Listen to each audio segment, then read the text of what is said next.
Has the government done the right thing, though? Do you give them credit, sending a high-level delegation to pay their respects on the 80th anniversary of the liberation of Auschwitz?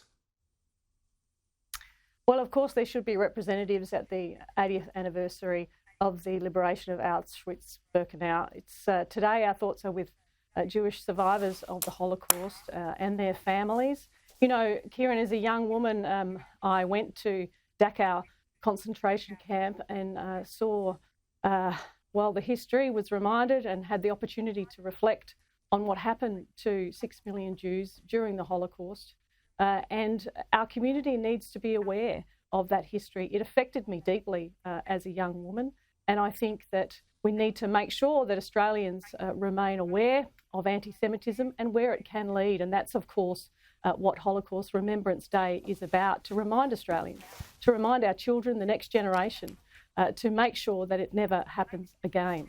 And I will just say again that the weak leadership provided on this by the Labor Albanese government is not acceptable. It should have been stamped out. We've had 15 months of this in our community. It's getting worse. It is a national crisis.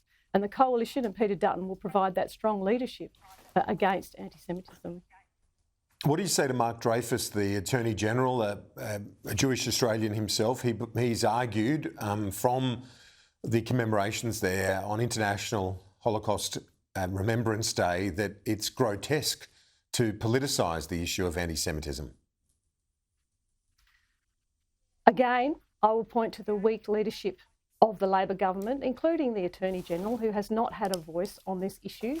They have not stood up for Jewish Australians in the community. They have not provided strong leadership around anti-Semitism, which has been allowed to run rife across our nation. We just saw a childcare centre last week being set alight in Sydney, and this is all because 15 months ago the Prime Minister didn't put his foot down and provide strong leadership on this in our community. So it falls squarely at the feet of Anthony Albanese and his leadership team, who have not provided that leadership that we need.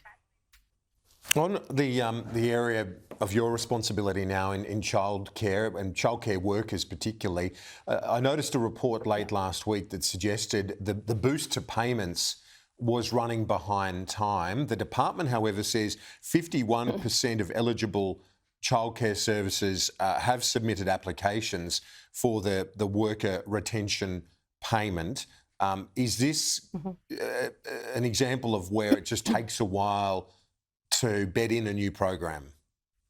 Well, I think Australians should look back to before Christmas, when the Prime Minister, the Education Minister and the Early Childhood Education Minister all stood up and promised that 200,000 workers across the nation would get a $100 increase to their pay packet before the end of last year, and another $50 into their pay packet before the end of this year. And the reality of that, Kieran, is that 85% of those workers have missed out on that pay rise. They say 50% might have applied, but actually it's 85% of workers who have missed out. So it's only 15% of the sector who have received that promise when Jason Clare stood up and said late last year that it's payday for 200,000 workers, and frankly, they're still waiting for that promise to materialise. So it's another broken promise in the litany of broken promises from this government.